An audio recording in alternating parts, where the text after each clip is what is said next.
My name is Jonathan Wainsberg. I teach philosophy at the University of Toronto. In this video, I'm going to tell you about the preface paradox. In 1965, David Makinson posed the following puzzle. Imagine an author writing a book of non-fiction. Maybe it's a history textbook. In the book's preface, the author thanks everyone who helped them catch mistakes before it went to print. Then they graciously accept responsibility for the errors that inevitably remain. Understandably, the author believes that the book still contains some errors. After all, it's several hundred pages long, so a few mistakes are inevitable. Maybe one of the dates is wrong, or maybe the book says King McX decreed something that was actually decreed by Queen McY. Historical records are never perfect. Still, the author of the book does believe each of the things they wrote. Otherwise, they wouldn't have written them. But that means the author's beliefs are contradictory. They believe each of the historical statements they wrote in the book, but they also believe that some of those statements are false. So here's the puzzle. Where did the author go wrong? Which of their beliefs should they change? Usually, when we realize that our beliefs contradict one another, we change them. Lois Lane starts out thinking Superman can fly, but not Clark Kent.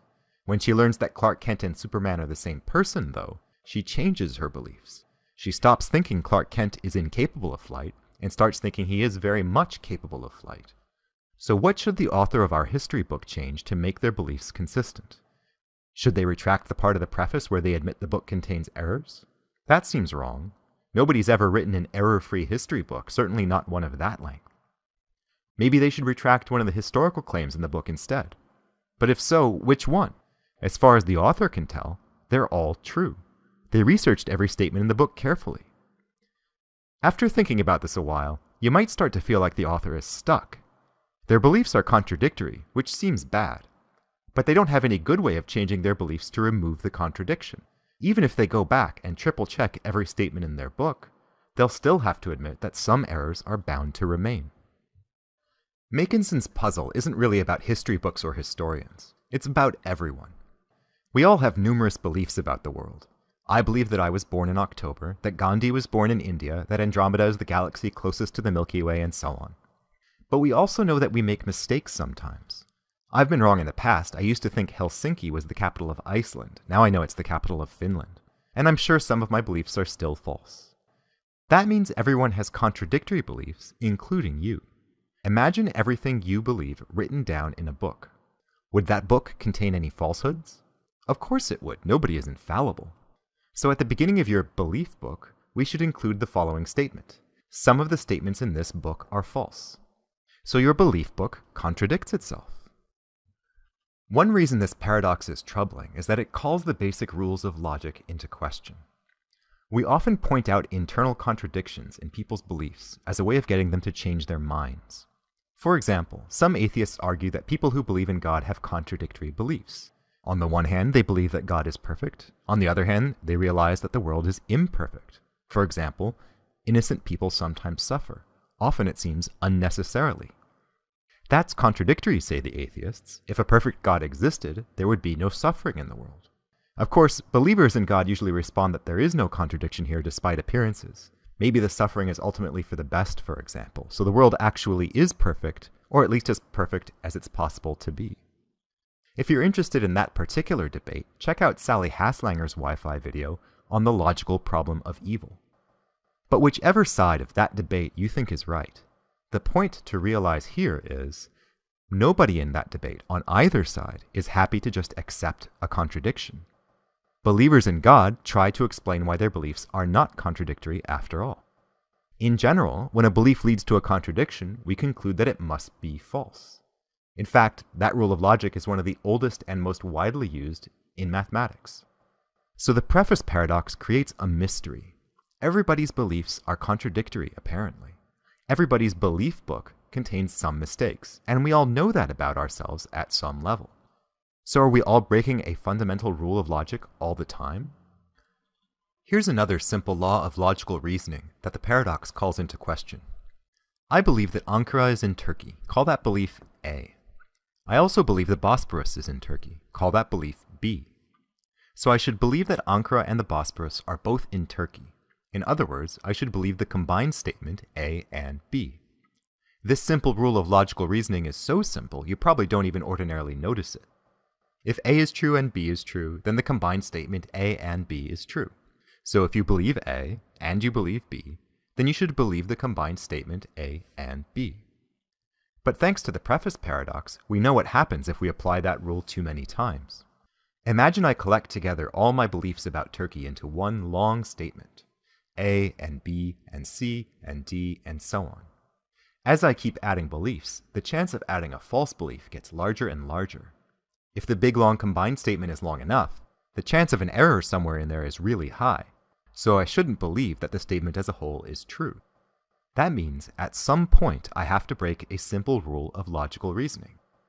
There comes a point where I have to say, well, I believe the combined statement A and B and C and D and so on.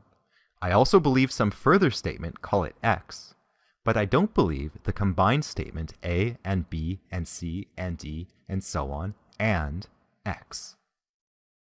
So what should we make of this paradox?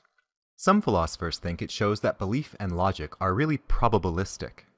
I don't simply believe that Ankara is in Turkey, they say. What I really think is that it's almost certain that it's in Turkey.